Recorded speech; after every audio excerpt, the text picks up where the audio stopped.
जो महाराष्ट्रात विलंबित उशिरा जन्म प्रमाणपत्र घोटाळा झाला आहे त्यात 957 जन्म प्रमाणपत्र हे बेकायदेशीररित्या देण्यात आले हे आज सिद्ध झालं आहे। मालेगाव महापालिका तहसीलदार तसेच इंदिरा गांधी हॉस्पिटल आणि पोलीस त्याच पद्धतीने जे हेल्थ डिपार्टमेंटचे ऑफिसर या सगळ्यांमध्ये आता सारांश असं निघाला की जो अधिकार नसताना 9:30 जे जन्म प्रमाणपत्र देण्यात आले त्याची चौकशी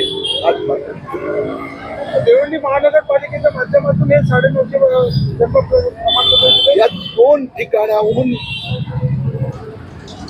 500हून अधिक 550 प्रमाणपत्र हे मालेगाव महापालिकेने दिलेले आहेत आणि 250 ते इंदिरा गांधी हॉस्पिटलने दिले आहेत ते त्यांना अधिकार नसताना दिले आहेत। रुग्णालयामध्ये फक्त रुग्ण प्रसिद्धी झाल्यानंतर प्रमाणपत्र देतात, जन्म नोंद करत नाही, नोंद करावी लागते। पहिला नोंद रजिस्टर मध्ये आली की नंतर प्रमाणपत्र दिले जाते।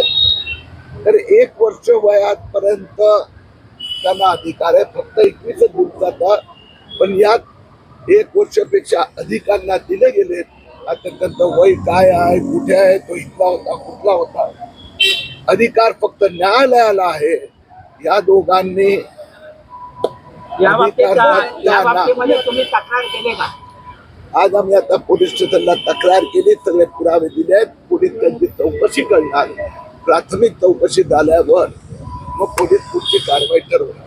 सर, बांगलादेशी भिवंडी शहरात बऱ्याच प्रमाणात पकडले जातात, आपण नेहमीच बांगलादेशीच्या कागदपत्रांची तपासणी करत आलात, परंतु भिवंडी शहरात सुद्धा असे असंख्य बांगलादेशी पकडले जातात, अजूनही मोठ्या प्रमाणात राहत असतील, नक्की त्यांच्यावरती कारवाई भिवंडी शहरात होणार? जसे जसे माहिती आपल्याला मिळाली आणि आपण पोलिसांना दिली, तर मी आज दिली, तर ते बांगलादेशी आहे की नाही ते बेकायदेशीर आहे, तर तशाच पद्धतीने चौकशी करून निर्णय होणार।